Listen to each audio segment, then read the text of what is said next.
Buddy, this is John Paval with Access Arts Live, here with your weekend highlights, the top 5 live streams we could find for you this weekend, which we're sure you do not want to miss. We have got for you, hold on a second while I'm getting Instagram on live with the rest of them. Now everybody's on with us. We have got... We have Die Fledermaus Ballet in Vienna. We've got the Liszt International Piano Competition in London. We've got the Oodevsky Organ Competition in Moscow, a 15 Minutes of Fame celebration in New York City, and the Boston Symphony doing a huge requiem with a really top lineup of stars.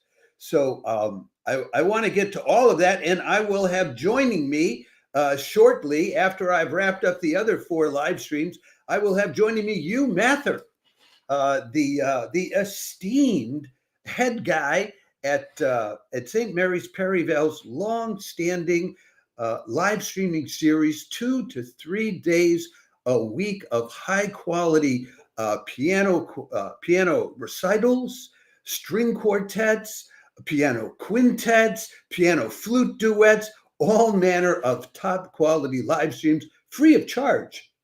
And it provides us tremendous content for us to talk about here at Access Arts Live. So I'm very happy that he's there. Now let me talk about the other parts of this weekend before we get to that. Now I've already put out a special edition about the Vienna State Opera Ballet. This is Roland Petit's classic Die Fledermaus, originally staged in 1979 with his choreography. They're redoing his choreography, and the man who played who danced a principal part of Ulrich at the premiere of that opera and then became Petit's assistant is involved in choreographing and making sure that the staging corresponds to what Roland Petit wanted some decades ago. And so if you want more information about that, just check out on our various platforms the special edition I've already put up about that. So that's tonight, Friday, in about an hour and a half's time, European time, 7:30 in the evening in Europe, 1:30 in the afternoon on the East Coast, 10:30 in the morning on the West Coast. Then tomorrow, Saturday, starting at 2:10 in the afternoon in Europe, 8:10 in the morning on the East Coast, 5:10 very early on the West Coast, but midnight down under in Australia, the Liszt Society International Piano Competition finals are going to be held at St. Mary's Perivale and live streamed. And I'll be talking with Hugh Mather about that a little later in the program. Then at 6 o'clock in the evening, European time, 9 on the East Coast, noon on the East Coast, 9 in the morning on the West Coast, the Artbene will be live streaming the Odoevsky Organ Competition final recital. And performing in that will be 2 of the members of the jury, Daniel Salvador, a Spanish organist, and Alexander Mosler, who is a German organist, along with the winners of the competition. The program will basically be Johann Sebastian Bach et al. We don't have more detail than that. Then a little later in the evening, an hour later in the evening, Vox Novus, well, actually 6 hours later in the evening, or 7, Vox Novus comes on with celebrating 15 years of their producing 15 Minutes of Fame. These are now competitions. What they've been doing, and this is Robert Voissy, who runs this. What he does is, find a particular musician, say Yumi Suehiro, who's on the program today. And they put out a call for 15 one-minute now compositions for Yumi to play in a Vox Novus live stream called 15 Minutes of Fame. And this, in order to celebrate doing this for 15 years, they're doing 3 different programs on Saturday with Thomas Piercy, Lish, Lindsay, and Yumi Suehiro. They'll start out with Piercy and Lish Lindsay on the hichiriki and low flutes. Then Yumi Suehiro will do a sequence on the piano, and then Thomas Piercy and Yumi Suehiro will do a clarinet and piano duet, which series of 15 one-minute compositions, which were originally composed for Piercy to play with the pianist Claudine Hickman. Thomas Piercy is a clarinetist out of Juilliard and the Mannes School of Music. He's some critics say he plays the best piazzolla in New York City. And then he went to Tokyo to learn how to play the Hichiriki from Hitomi Nakamura, the Japanese specialist. But he's done everything. He's played Mozart with the mezzo-soprano Frederica von Stade. He's played Broadway songs with Raul Julia. He worked with Leonard Bernstein. He has performed and premiered over 200 compositions written for him, and I'm guessing a good number of those may have been in 15 Minutes of Fame format. And he's got recordings available on Albany, Capstone, Changing Tones, DGA, NJSF, and Tonada labels. So he'll be playing with Lish Lindsay in the first segment. She'll be playing the low flute.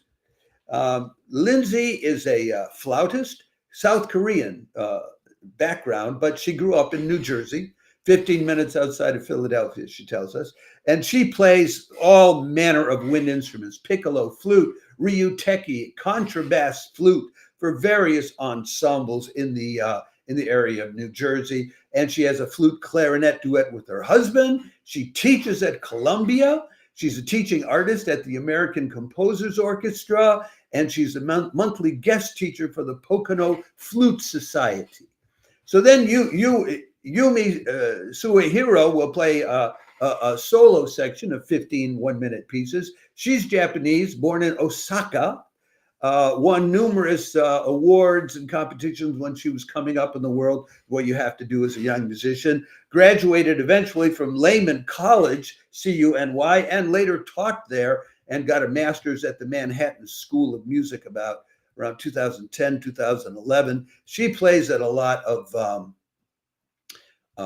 contemporary music festivals like June in Buffalo, the Princeton Sound Kitchen, Sound of Stockholm, where I'm live streaming from, and the Darmstädter Ferienkurse in Germany. And one more live stream that I want to tell you about before we move on and bring in my guest, Hugh Mather. The Boston Phil is going to be live streaming the Verdi Requiem this Sunday. And that's with Benjamin Zander, their preeminent conductor at the helm. The singers that he's assembled for doing this are Aylin Perez, soprano, Daniela Mack, the mezzo, John Osborne, tenor, and Maharam Husseinov, the bass. This is a stellar cast for a Verdi Requiem. I will put out a separate special edition live stream tomorrow, as I often do for these kind of choral or operatic or ballet pieces, so I can give you more information in a format where I can take more time to tell you about the backgrounds of these terrific singers and how good they are. And and there's also a Boston, high quality Boston chorus, of course, which will be involved in that live stream. And now, ladies and gentlemen, I have the great pleasure of being able to invite onto my live stream, the granddaddy of all live streaming. This guy's been doing it a lot longer than I have. And let me see what I do to bring him in here. I'm going to click on select and we'll bring him in. How do I do that? How do I add this participant? Do I just click on him? We were trying to rehearse this in advance and I didn't. I click on select.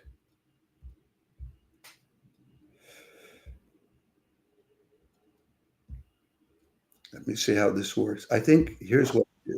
There. Oh, well, I got Hugh Mather live.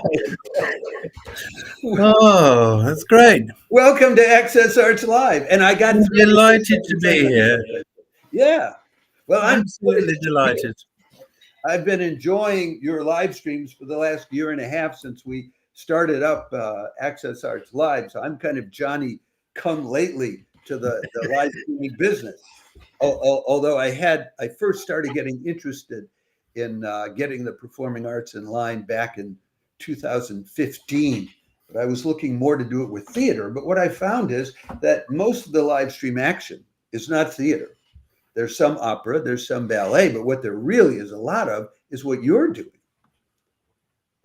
These high quality live streams. Where did this come from? Well, first of all, thank you very much, John, for all Sure. your help in Yeah. publicity. Uh, we, I run St Mary's Perivale, which is a tiny little medieval church, 800 years old, Yeah. which is redundant and functions now as a classical music centre. And for Right. the last 20 years, we've run concerts, and we've had about 1,700, and we have 120 a year. And a few years ago, it just happens that a lot of my friends, I live in Ealing, and a lot of my friends happen to have worked for the BBC years ago and Uh-huh. retired like I'm retired. I was a medic, but they're all retired technical people. Mhm. And they came on board and have installed a broadcasting facility, which is a professional standard. So we broadcast all these concerts, and now it's 120 broadcasts a year. Yeah. There's a backlog of about 600 concerts available to view, including about 250 piano recitals. Mhm. And these have been viewed over 1 million times, which is an extraordinary thought. I think so. And the church itself is very small. It only accommodates 70 people. But because of broadcasting, we're able to reach around the world. And we have a regular band of people who join the live chat for all our concerts. So 3 a week. You're one of them. Now and again. Yeah. We love having you. You've been a terrific help. And it's a fun thing to do. And we all love it. We're all retired. We're a slightly eccentric group of old folk in Ealing, West London, having a bit of fun. Well, But it's very gratifying. but the performers that you bring in, the performing artists, they tend to be young. Yeah, well, So the young musicians are generally the best. They're yeah, still practicing. and they're so I hungry. mean, we're lucky in that we're on the outskirts of London. Yeah. So many musicians from all over the world come and study at the London Conservatoires, the Royal College, the Royal Academy, and the Guildhall. 3 major conservatoires, equal of any in the world. And so we have uh, musicians from all over, from China, Russia, Australia, Malaysia, you name it. We have, of course, British as well, but not as many British. I don't think they practice hard enough or something. Uh-huh. Whatever. Fact is that we've got an endless supply of unbelievably talented young people. They're mainly young, as I say, Yeah. and the standard is such that I can only accept people to come and play if they've got a CV which includes success in and awards in international events, Yeah. etc. And our audience are used to that high standard, and perhaps that's why they tune in to our broadcasts. Well, I have to tell you, as someone that I cover an awful lot of live streaming going on all over the world. There are a lot of sources of it. And somebody once suggested to me that I curate. I don't curate. I just have limited amounts. I have limited periods of time to talk to people. So if I have, I don't allow myself to stream for more than 30 minutes at a time. And if I only have a certain amount of time and I have to choose between, well, am I going to tell them about a high quality live stream at St. Mary's Perivale, or I'm going to tell them about something done at a clubhouse in Chicago, I'm going to give them the best one. And there are also limits on how much text I can put in when I always give people, the description of the concert and the times in different time zones and a link. I can only do so many of those before I'm cut off. So the limits are imposed. It's somewhat similar to what you were telling me. We talked a little bit before. You were telling me you have so many applicants now because you've been going for a while that you can't take them all. Oh, no. You have to select out.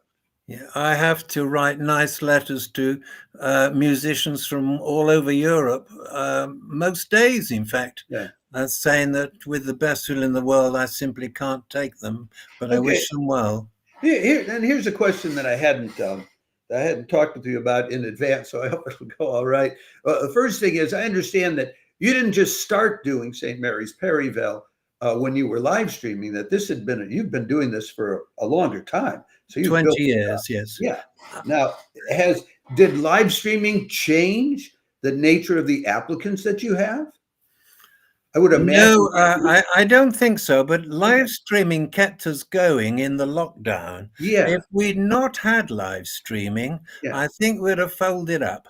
The audience, and we couldn't have concerts for about 18 months. But in that time, we live streamed concerts from an empty church. We were allowed to do so if there was a recording engineer and one person to present it. Otherwise, no one was allowed in the building. And we put on 150 concerts, and we managed to, and of course, we were able to pay the musicians. Incidentally, we've always paid our musicians. Yes. Some venues in central London, I'm ashamed to say, don't. We have always paid our musicians, and we live streamed 150 concerts from an empty church, and that's when we really took off, because we were at the start of the lockdown in 2020. We were the only venue apart from the Wigmore that had the facility to do that, because we'd already got our video facility in place.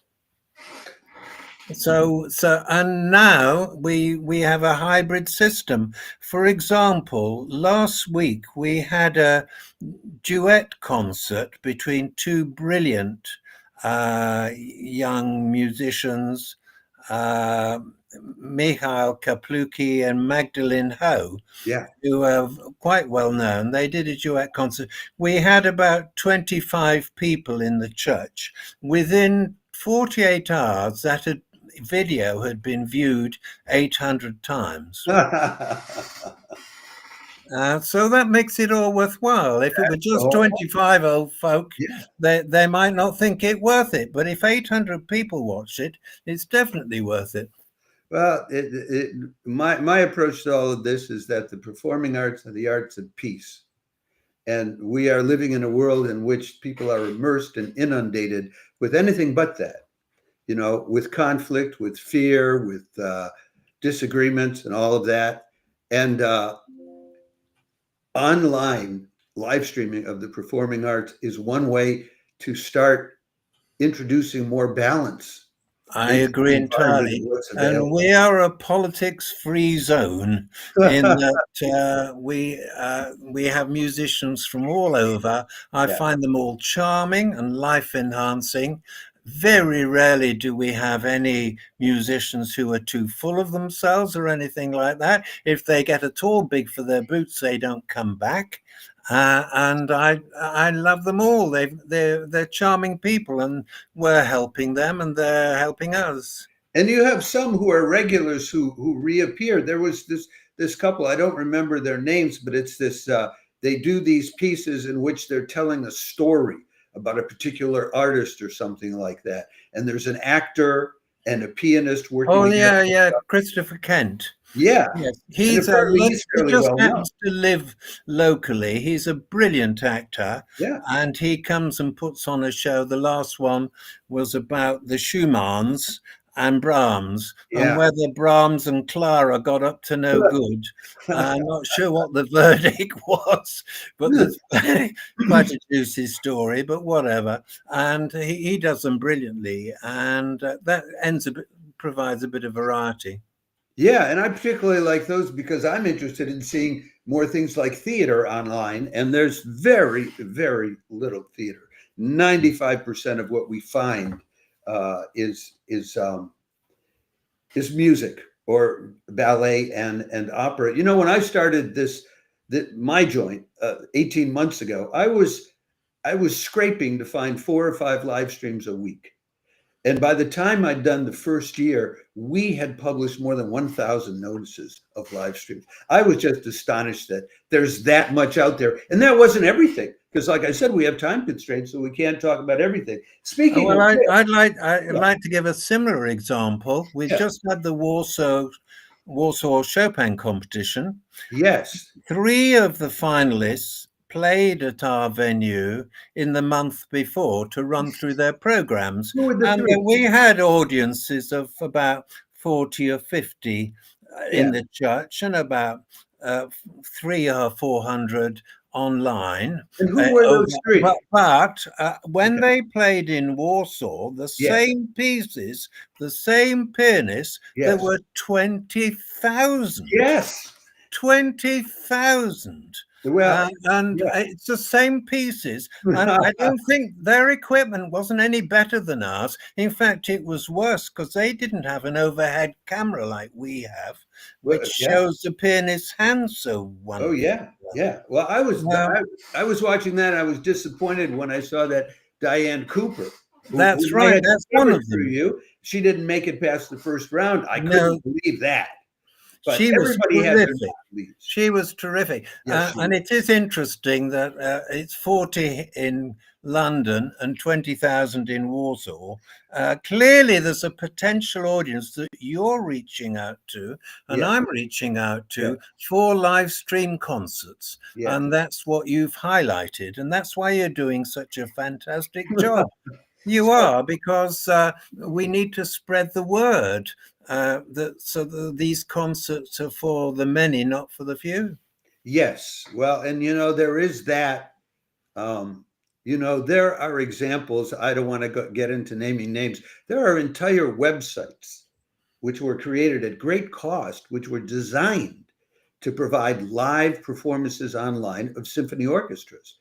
And they don't have any live streams that they're putting out because there is some resistance in the performing arts establishment to doing more live streaming. There are some great places at the Berlin Phil is going like blazes. You've got these Scandinavian orchestras in Bergen and in Stockholm, where I am, and in Finland that are doing it all the time. And then you have other orchestras that aren't doing it at all. So there's a long way to go.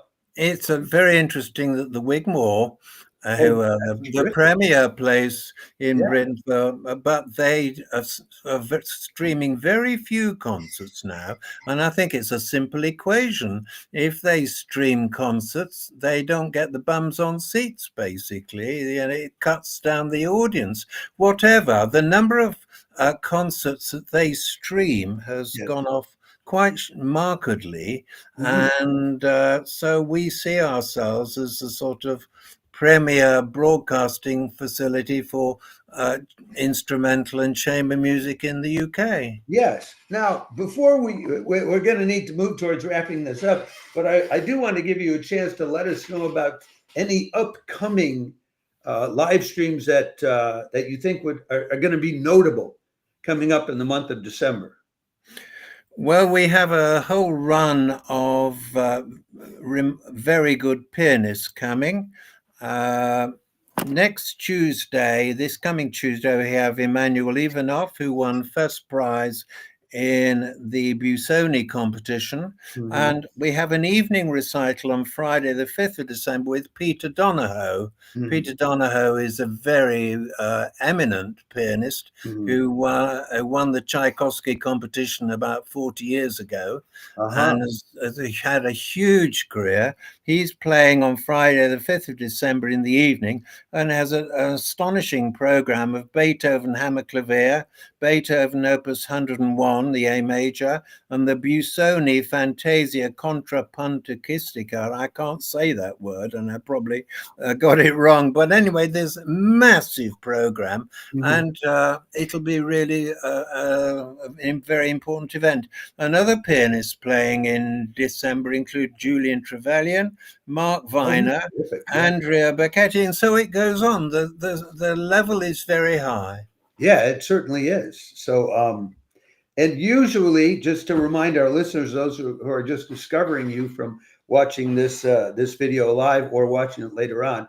Usually your concerts are on Tuesdays and Thursdays at 2 o'clock in the afternoon, UK time, which is 3 o'clock everywhere else in Europe. So I never give the UK time. I just put in CET and I give that time, which is 9 in the morning on the East Coast in the US and 6 in the morning on the West Coast. And I know for a fact, since early in my career, I was an up and coming actor in Hollywood, technical people and Hollywood production people, they're all up earlier than 6 a.m. in the morning. So 6 a.m. in the morning in Los Angeles, you would think, oh, it's not a convenient time. It's a perfect time, you know, when you have to get up at 5 a.m. to have an accompaniment like that that's live to go with it. And then on Sundays, you're an hour later then. Correct. 3 o'clock UK time, and then 4 o'clock in the afternoon, and 8 and or 10 and 7, I think it is. Just a little easier on the West Coast. Well, many of our friends on live chat tell me what they're having for breakfast. So that's watching from across the pond. Well, yeah. The one other question I would ask. So you started doing the live streaming during COVID, during the COVID lockdown. Yeah, we've been going a little before, but on a half-hearted basis. It was the lockdown and that long period where we couldn't have an audience, where we realized, and it took off. And we got noticed because we were the only place apart from the Wigmore doing it. Yeah, back before the live streaming, before COVID started, when I was working on getting other theaters and musicians to live stream, it was a very tough row to hoe. People just said, no, it's too expensive, it's too complicated, don't want to do it. Once COVID happened, that lockdown broke the ice, I think. I think so. For a lot of people, they had to do it. Then the question was, well, will they continue after COVID ended? So, but in your case, I guess it was a no-brainer to keep going after the lockdowns ended because it had been so successful.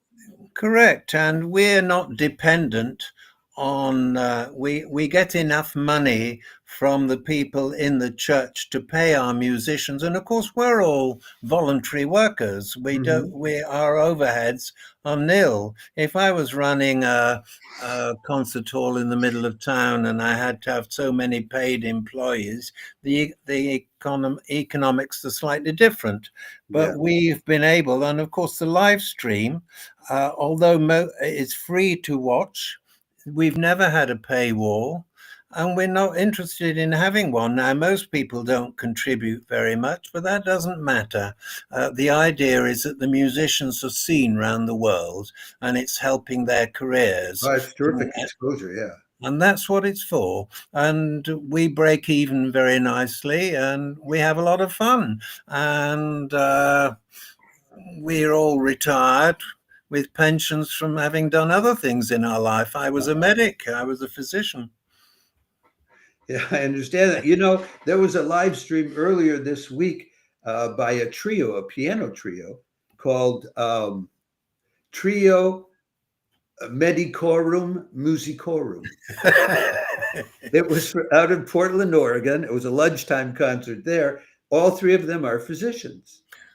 Well, I have to, the bit of self-advertisement. A fortnight ago, there was a duet concert planned, and the day before, one of the duettists was ill. Yeah. So I stepped in and played the Schubert F minor fantasy. Not very well, I might say, but I got through. Yeah, well, I thought that was terrific that you were, you know, and I think many people who follow actually Access Arts Live were happy to get a chance to hear you play. Yeah, because that's the mystery, you know. I think once is enough. Well, listen, you make a very charming host if you don't want to get on the keyboards yourself. And I've been very happy to do this. I will afterwards. I will clip out this section of this live stream so that we can have it posted, so that people can consult it on our YouTube channel, and I'll circulate it to the. What I do with all of our live streams is after they're done, I recirculate them to several dozen groups on Facebook and I don't know if you're doing this, but it's something you might consider doing. There are all these classical music and piano lovers and things, and you can repost to them, and that way you get a little bit more exposure. Well, it'd be very helpful indeed if you were able to help with that. Thank you very much. Well, I'll definitely do that. Yeah. I wish I could reach across the screen and shake hands with you. I've enjoyed it. I've enjoyed this little exchange enormously. Well, it was delightful, and it adds luster to the actual Arts Live roster that we have had. The venerable Hugh Mather, who's done more live streaming than anybody else. Pudding. No, but really, I don't know anybody who's done as many live streams that you've done, just in sheer quantity. And I've never seen a bad one. They're not all the same quality, but I've never seen one where I said, oh, no, that one you screwed the pooch. It wasn't any good. Well, the technical quality is extraordinary because of my team, and I can't take any credit for that. Nearly all of them work for the BBC. They're led by a gentleman called Simon Shute, to who I owe everything. And he had worked for the BBC all his life, and he's retired about my sort of age. And then I've got further colleagues, George Auckland and Andrew Wagcoat, and they also work for the BBC. So I'm very lucky. It just happens all BBC staff tend to live in West London. I wonder why. It must be a pleasant area of London. Yeah, anyway. Not the slums. But anyway, listen, that was a great pleasure. I'll be signing off with you and maybe do a little bit more household business before I finish up the live stream. But Hugh, thank you so much. A pleasure. Thank you, John. You've been a great help, and I'm very grateful. Thank you very much. Okay, thanks. Bye-bye. Bye. Well, I'm telling you, that was something. Hugh Mathers.